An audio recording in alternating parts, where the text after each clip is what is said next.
नमस्कार। मुद्दा तो है मैं आपका स्वागत है। मैं हूं आपके साथ ब्रजेश चौक से। आज मुद्दा है बूथ पर ध्यान, क्या है प्लान। जी हां, विधानसभा और लोकसभा चुनाव में जिन बूथों पर बीजेपी और कांग्रेस हारी, अब उनको मजबूत करने के लिए दोनों ही पार्टी जोर लगाती दिखेंगी। बीजेपी ने इसके लिए नए सिरे से रणनीति बनाकर काम शुरू कर दिया है। हर जिले में महामंथन का ब्लूप्रिंट भी उसने जारी किया है। जाहिर है कि बीजेपी की सबसे मजबूत कड़ी उसका बूथ मैनेजमेंट ही है, लिहाजा वो इसे मजबूत करने के लिए गंभीर नजर आ रही है। वहीं कांग्रेस 2028 के चुनाव के लिए अभी से पसीना बहाने के तैयार है। वो अभी हारे बूथों पर फोकस करेगी, लेकिन अब सवाल यह है कि कमजोर संगठन के साथ हारे बूथों को मजबूत करना कांग्रेस के लिए कितना आसान रहने वाला है। लोकसभा की सभी 29 सीटों को जीतने वाली बीजेपी बूथ को मजबूत कर आगे कौन सा टारगेट सेट करेगी। सवाल तो ये भी है कि क्या आने वाले समय में कांग्रेस बीजेपी के माइक्रो मैनेजमेंट को टक्कर दे पाएगी। इन तमाम सवालों के इर्द गिर्द चर्चा करेंगे, लेकिन पहले देखिए ये रिपोर्ट।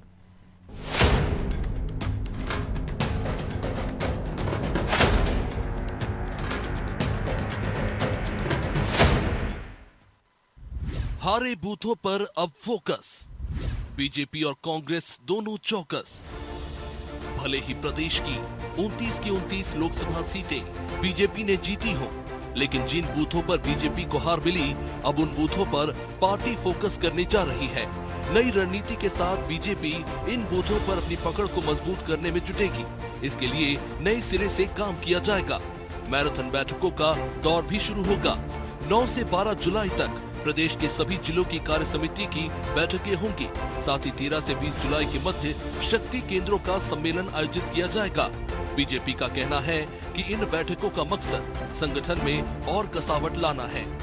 भाजपा के कार्यकर्ता नेता 365 दिन 12 महीने 24 घंटे लगातार काम करते हैं। परिणाम स्वरूप मध्य प्रदेश की सभी 29 सीटें भी हम जीते हैं। इसीलिए भाजपा में प्रदेश कार्य समिति की बैठक के बाद जिला कार्य समिति की बैठक, मंडल कार्य समिति की बैठक और यहां तक कि शक्ति केंद्रों पर भी बैठक होने जा रही है। साथ ही गुरु पूर्णिमा पर और कारगिल विजय दिवस के दिन भी विशेष आयोजन किए जा रहे हैं। भारतीय जनता पार्टी के नेता कार्यकर्ता लगातार जनता के बीच में भी काम करते हैं। कार्यकर्ताओं को सम्मानित भी किया जा रहा है। इधर बीजेपी बूथ मजबूत करने पर फोकस कर रही है, तो 2028 की तैयारी में कांग्रेस भी जुट गई है। फैक्ट फाइंडिंग कमेटी जहां हार के कारण तलाश रही है, तो कांग्रेस अभी से विधानसभा चुनाव के लिए प्रबंधन समिति बनाएगी। उसका फोकस संगठन के साथ ही बूथों को मजबूत करने पर होगा। कांग्रेस नेता भी दम भर रहे हैं कि ये तैयारी 2028 में बेहतर प्रदर्शन के लिए है। जो मौजूदा चुनाव परिणाम हमारे समक्ष आए हैं, विशेषकर मध्य प्रदेश के संदर्भों में, उसे लेकर हम बहुत चिंतित हैं और अगले इलेक्शन और हमारी संगठनात्मक संरचना कैसी हो, उसको लेकर अभी 2 दिनों तक हमारी मैराथन बैठकें हुई हैं और एक खाका नए स्तर पर पार्टी तैयार कर रही है और उसी तर्ज पर हम लोग आने वाले दिनों में कांग्रेस संगठन को मजबूती देंगे। कांग्रेस ये भली भांति जानती है कि बीजेपी का बूथ मैनेजमेंट उससे काफी बेहतर है, इसलिए उसे भी अपने बूथों को मजबूत करना ही होगा। इधर बीजेपी केंद्र में पूर्ण बहुमत के साथ सरकार नहीं बना पाई। ऐसे में इससे सबक लेते हुए वो हारे हुए 20% बूथों पर जीत सुनिश्चित करने के लिए पसीना बहाएगी। हालांकि किसकी तैयारी किस पर भारी पड़ेगी, इसे देखने के लिए तो अभी फिलहाल इंतजार करना होगा। लेकिन कांग्रेस अपने बूथों को कितना मजबूत कर पाती है, ये देखना दिलचस्प होगा।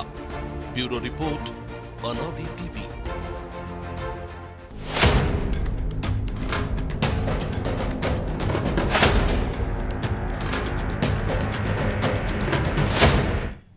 तो इस मुद्दे पर चर्चा के लिए हमारे साथ जुड़ गए हैं कांग्रेस प्रवक्ता केदार सिरोही, बीजेपी नेता वंदना त्रिपाठी और वरिष्ठ पत्रकार देवदत्त दुबे। आप सभी का बहुत बहुत स्वागत है। वंदना जी, शुरुआत आपसे ही करेंगे। उसकी भी वजह है कि आप 24 घंटे 365 दिन चुनावी मूड में रहते हैं। लोकसभा चुनाव से पहले आपने लक्ष्य रखा था कि हर बूथ पे 370 वोट बढ़ाएंगे। इसके बावजूद क्या वजह है कि आप मध्य प्रदेश के 7526 बूथ पर जीत नहीं पाए हैं पिछले 20 साल से? जी नमस्कार ब्रजेश जी, बाकी पैनल को भी नमस्कार। बिल्कुल आपने सही कहा ब्रजेश जी। मेरी आवाज मिल पा रही है आपको जी ब्रजेश मिल जी? रही है, बोलिए। बिल्कुल आपने सही कहा। हम वो पार्टी है जो 24 घंटे सातों दिन संपर्क और संवाद में विश्वास रखते हैं, और वही कारण है जिसकी वजह से आज 29 की 29 सीटें लोकसभा में हम जीत पाए हैं। रही बात हारे हुए बूथों की, तो जैसे पिछली बार विधानसभा चुनाव में भी हमने हारे हुए बूथों को लेकर अभियान चलाया था, बूथ बूथ पर मोदी, और हमारे माननीय जो प्रदेश अध्यक्ष वी शर्मा जी हैं, उन्होंने ये कोशिश करी थी कि जितने भी हारे हुए बूथ हैं वहां पर हमारे प्रदेश के जितने भी पदाधिकारी हैं उनका प्रवास हो, और वो पहुंचे भी थे। उन्होंने जाके बैठकें भी ली थी, और उनमें से बहुत सारे ऐसे बूथ थे जो हमारे 14,000, लगभग 14,000 के आसपास जो बूथ हमने हारे थे, उनमें से कई हमने जीत भी लिए हैं। तो देखिए ब्रिजेश जी, निरंतर हम अपने इम्प्रूवमेंट पे काम कर रहे हैं, हम अपने आप को और बेहतर बनाने पे कार्य कर रहे हैं। और कहीं ना कहीं भारतीय जनता पार्टी की हमेशा ये रणनीति रहती है कि वो कभी भी अपनी जीत का दम्भ नहीं भरती है और ना ही किसी की हार का उपहास करती है। हम दूसरे की रेखा छोटी करने में विश्वास लेकिन नहीं आप रखते। 4.5 लाख कांग्रेसियों को लाने का दावा करते हैं, इसके बावजूद भी बूथ नहीं जीत पा रहे हैं, और वो भी लगातार पिछले 20 साल से। एक भी चुनाव में आपको यहाँ सफलता नहीं मिली, तो कुछ तो वजह रही होगी। और दिग्गजों के बूथ भी हैं, सीएम, पूर्व सीएम नरेंद्र सिंह तोमर, और ऐसे आधा दर्जन से अधिक मंत्री हैं जिनके यहाँ आप बूथ नहीं जीत पा रहे, जिनके क्षेत्रों में।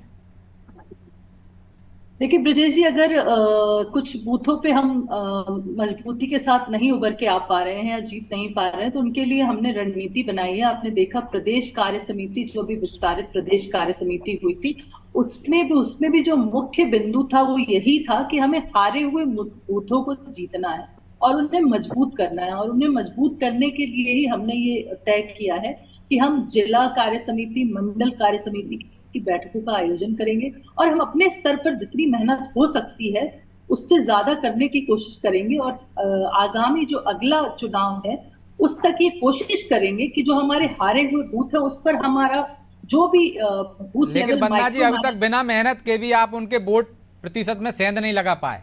अब तो वो 2028 की तैयारी कर रहे हैं, बूथ मजबूत कर रहे हैं, तो सोचिए फिर क्या हाल होगा। देखिए ब्रजेश जी, जो कांग्रेस ये परफॉर्म ट्रांसफॉर्म और रिफॉर्म, जो ये इन्होंने एक नया आंदोलन चलाया है, तो इसके विषय में तो एक ही बात कही जा सकती है कि परफॉर्म, ट्रांसफॉर्म और रिफॉर्म करने के बारे में कम से कम कांग्रेस ने सोचा।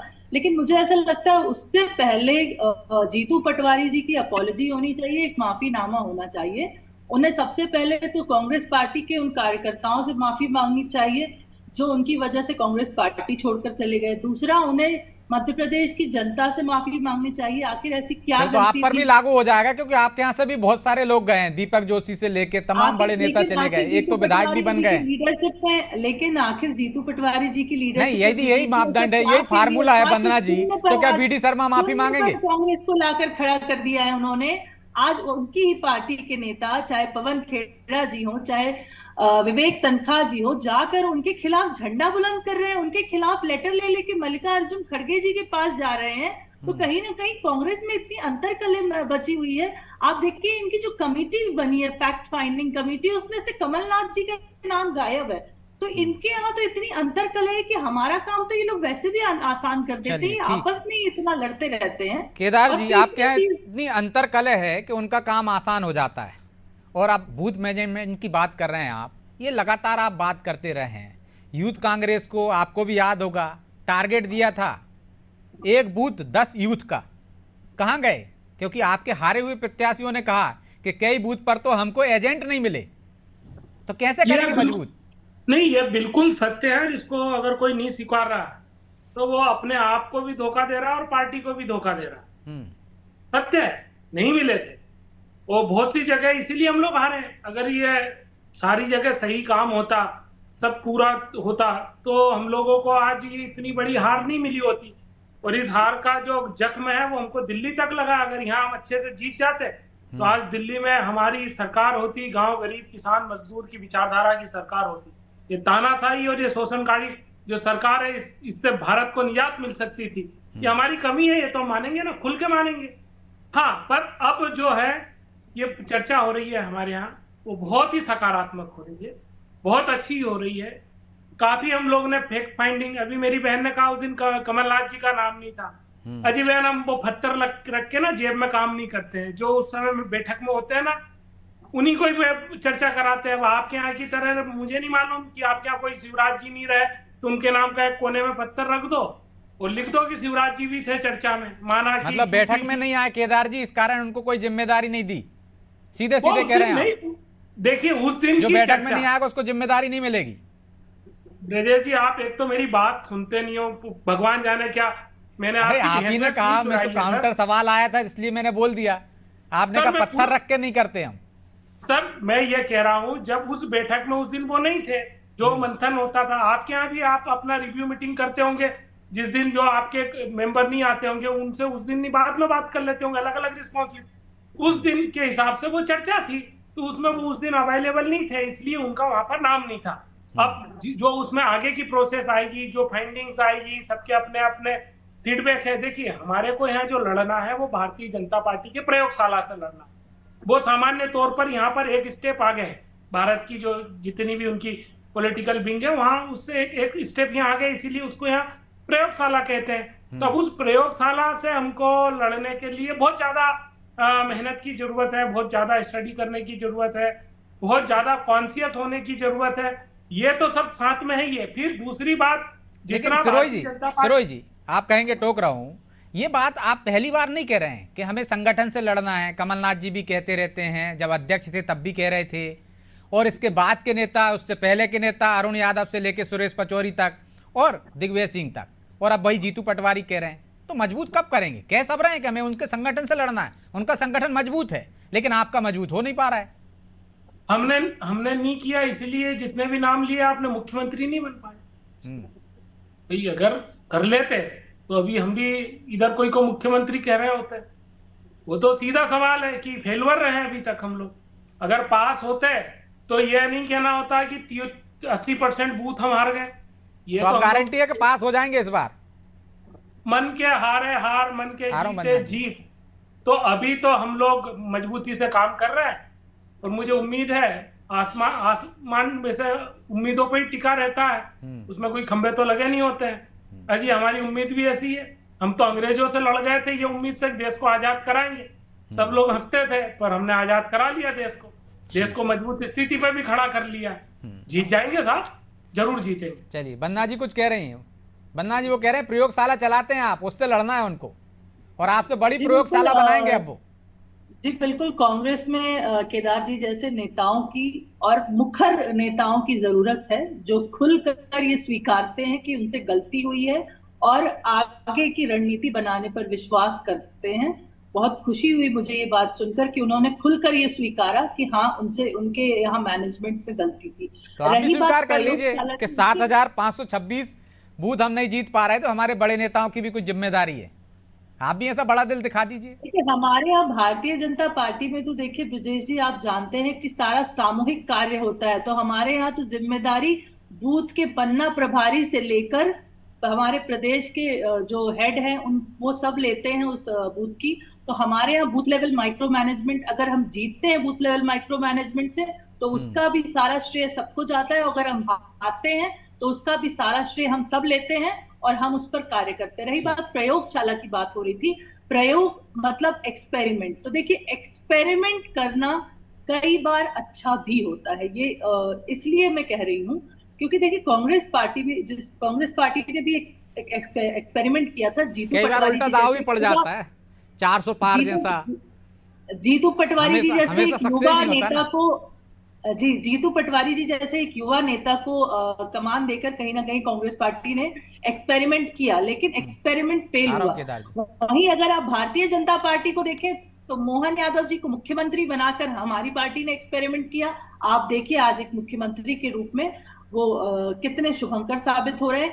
अब रही बात केंद्रीय लीडरशिप की, तो अगर राहुल गांधी जी के साथ भी ये लोग थोड़ा सा एक्सपेरिमेंट कर ले तो मुझे लगता है कि कहीं ना कहीं कांग्रेस पार्टी उनका भी कुछ सफल होता दिख रहा है, स्टेप बाय स्टेप ही सही बन्ना जी, लेकिन कहीं ना कहीं सफल होते तो दिख ही रहा है कि राहुल गांधी जी केदार जी 30 सेकंड में बोलिए, मैं दुबे जी के पास जाऊंगा। ठीक है, कुछ कह रहे हैं केदार जी। जी केदार जी।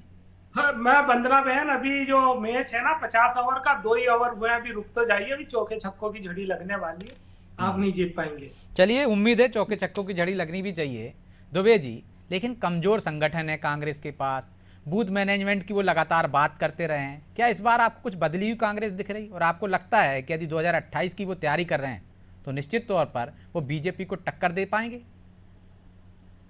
देखिए, कई बार होता है कि चोट खाने के बाद आदमी सीखता है, तो कांग्रेस तो बहुत चोटें खा चुकी है। आपने देखा राष्ट्रीय स्तर पर लोकसभा चुनाव में उसका परफॉर्मेंस सुधरा है, उसने अमेठी सीट जीत ली, 99 सीटों पे पहुंच गई, गठबंधन के साथ राहुल गांधी नेता प्रतिपक्ष बन गए, तो जो ऊर्जा मिलती है राष्ट्रीय नेतृत्व से वो मिलना शुरू हो गई। थोड़ा नए अध्यक्ष बने, आप देखें कि उपचुनाव में पहले कांग्रेस का प्रदेश अध्यक्ष 1-2 सभाएं करने जाता था, लेकिन आप जीतू पटवारी लगातार वहां डेरा डाले रहे, तो बहुत जो सब कष्ट सह लिए हैं कांग्रेस ने। इस कारण अब वो आई है होश में, अब थोड़ा संघर्ष शुरू किया और वो चीज को समझ रहे हैं। जो समझता है तो वो सुधार भी सकता है कि भाजपा की उनकी लड़ाई भाजपा के मजबूत संगठन से, ये बात यदि उनने आत्मसात कर ली और संगठन सुधार लेते हैं तो फिर उनको जो करेंगे तो वो मिलेगा। क्योंकि मध्य प्रदेश में 2 ही दलीय व्यवस्था है, या तो भाजपा या कांग्रेस। आप पिछले विधानसभा चुनाव में देख लें कि सपा बसपा निर्दलीय सब बाहर हो गए, अब कोई नहीं बचा। एक बड़ी मुश्किल से वो बाप पार्टी का कैसे समीकरणों के तहत जीता है, बाकी तो भाजपा और कांग्रेस में पूरे विधायक बट गए। तो यदि करते हैं तो मिलेगा, अन्यथा तो अभी तक तो ऐसी सब रहता था हवा हवाई। लेकिन दुबे जी, बीजेपी तो बूथ प्रबंधन में भारी पड़ रही है कांग्रेस पे, फिर क्यों वो मजबूत करने की बात कर रही है? क्या टारगेट हो सकता है उसका? क्या चाहती है कि जो बचे हुए हैं वो भी सब जीत ले, या कोई डर सता रहा है उसको? नहीं, आप सोचें यदि बीजेपी इतने प्रयास ना करे तो क्या हो। आप 18 में देखो ना, कैसे पता नहीं चला था बीजेपी को, सरकार से बाहर हो गई थी। तो वो देखो, बहुत सारी चीजें राजनीति में कही नहीं जाती, लेकिन समझते सब है। तो भाजपा यदि शून्य से शिखर पर पहुंची है तो उसका कारण यही है कि उसके पास सब फीडबैक रहता है, वो समझती है कहाँ क्या है। तो अंदरूनी तौर पे तो वो जानते हैं कि चुनाव जीत लेना बात अलग है, जनता के दिल में और कार्यकर्ता वो सब बहुत सारी चीजें होती लगातार प्रदेश में और देश में सरकार में होने के बाद। एंटी इनकम्बेंसी भी होती है, बहुत सारी निराशा भी होती है। लेकिन चूंकि कांग्रेस बहुत कमजोर थी तो अभी तक तो बीजेपी को बहुत फायदा मिलता रहा। और अब लेकिन कांग्रेस मजबूती जब एकजुट होकर लड़ी, जैसे 2018 के पहले 6 महीने पहले पूरी कांग्रेस एकजुट होकर, दिग्विजय सिंधिया कमलनाथ सब हाथ में हाथ उठा के वो सब लड़े तो आ गए थे। तो अब जरा जैसे अमरवाड़ा एक इनका टेस्ट है, लिटमस टेस्ट समझिए, कि जीतू पटवारी उमंग सिंघार सब ने ताकत लगाई और 2-3 दिन से कमलनाथ नकुलनाथ भी वहां कर रहे हैं।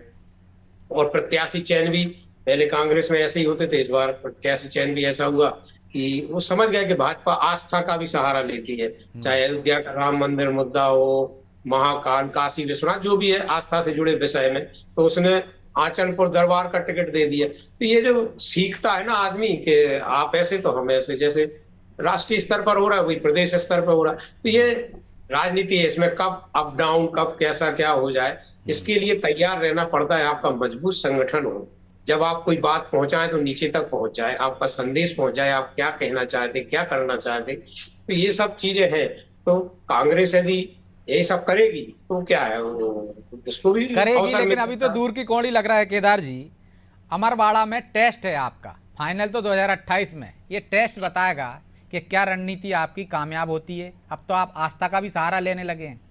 वो तो आपने 2023 में भी लिया था, हनुमान चालीसा के पाठ पढ़ाए थे, सब जगह कराए भी थे, बहुत कुछ करा था, लेकिन वो काम नहीं आया था।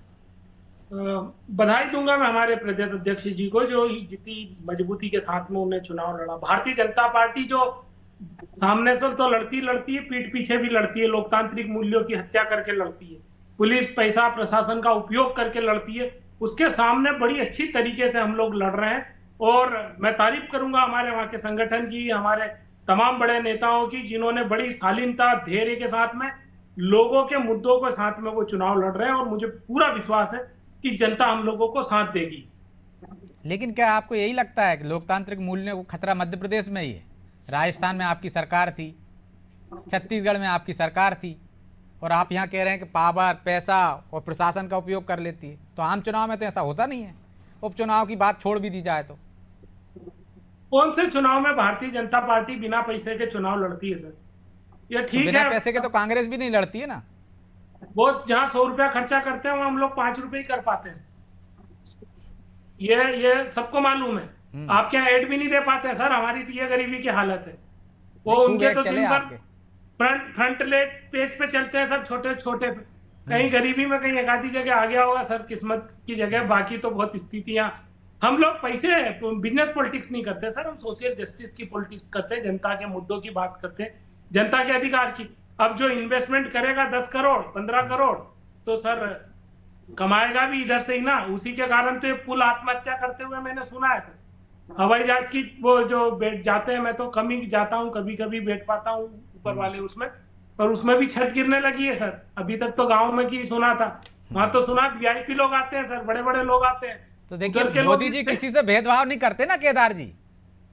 गरीब वो सड़क पे भेदभाव मरता किसी है, मध्यम वर्ग वाला रेल में मरता है, तो बड़े वाले बच गए थे, वो एयरपोर्ट पे घुस जाएंगे, तो सब बराबर हो गए ना सर, हिसाब किताब। वो सबके किसी साथ से एक व्यवहार। वो किसी से भेदभाव नहीं करते, वो सिर्फ दो के साथ ही रहते हैं, अडानी अंबानी के साथ। चलिए बाकी तो बंदना जी से सबको जवाब एक ले ही लेता उसमें हूँ। लेते हैं। बंदना जी, वो सोशल जस्टिस की बात करते हैं और आप पैसा और पावर से लोकतांत्रिक मूल्यों की हत्या करते हैं और चुनाव जीतते हैं। छोटा सा जवाब दीजिए, समय नहीं है। ब्रजेश जी, मुझे ये समझ में नहीं आता कि लोकतंत्र की बात कांग्रेस पार्टी कैसे कर सकती है। लोकतंत्र की हत्या करने का कार्य हमेशा कांग्रेस पार्टी ने किया है। कांग्रेस पार्टी वो पार्टी है जिसने लोकतंत्र को कुचला है, संविधान की जो धज्जियां उड़ाई हैं, वो लोकतंत्र की बात ना करे। इमरजेंसी भी कांग्रेस पार्टी के ही शासन में लगा करती थी। तो कृपया करके कांग्रेस पार्टी ज्यादा लोकतांत्रिक मूल्यों की और नैतिक बातों की बातें ना करे। अगर लोकतंत्र की बात होती है तो लोकतंत्र को सुरक्षित रखने का कार्य माननीय प्रधानमंत्री मोदी जी ने किया है। आप ये बताइए कि मोदी जी के आने के बाद 10 साल हो गए हैं, कौन से राज्य में सरकार गिरा दी गई? जिस प्रकार से इंदिरा गांधी जी के जमाने में 50 राज्यों वो तो आर्टिकल खत्म हो गए बंदना जी, अब तो दूसरे तरीके से गिरती है सरकारें। 20-20 22-22 विधायक आ जाते हैं। ये लोग एक भी भ्रष्टाचार का आरोप केंद्र की सरकार पर साबित नहीं कर पाते, लगा नहीं पाते, और कहते हैं हम लोकतंत्र की हत्या करते हैं, हम भ्रष्टाचार करते हैं, हम चुनाव में पैसा लगाते हैं।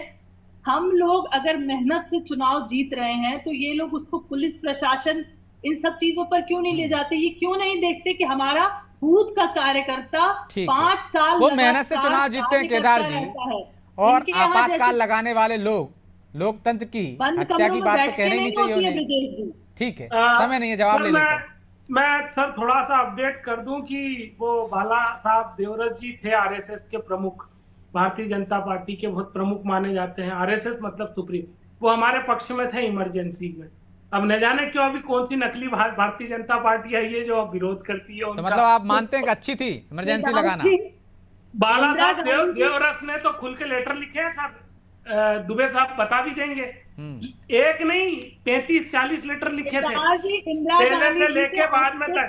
बहन बाला साहब देवरस जी का आप वो क्रिटिकल टाइम पढ़ लेना, हिंदू संगठन और सत्तारूढ़ राजनीति पढ़ लेना, दोनों पुस्तक पढ़ लेना। मैंने खुद पढ़ा है, मैं जब तक पढ़ता नहीं हूँ तब तक कहता नहीं हूँ। मैंने खुद पढ़ा है, बाला साहब देवरस के पूरे लेटर मैंने पढ़े हैं, द क्रिटिकल टाइम्स में भी पढ़ा है, और द हिंदू, वो उनका जो हिंदू संगठन और। चलिए केदार जी, बंदना जी, चूंकि समय की बाध्यता है इसलिए चर्चा को यहीं विराम देंगे। आप सभी का बहुत बहुत धन्यवाद।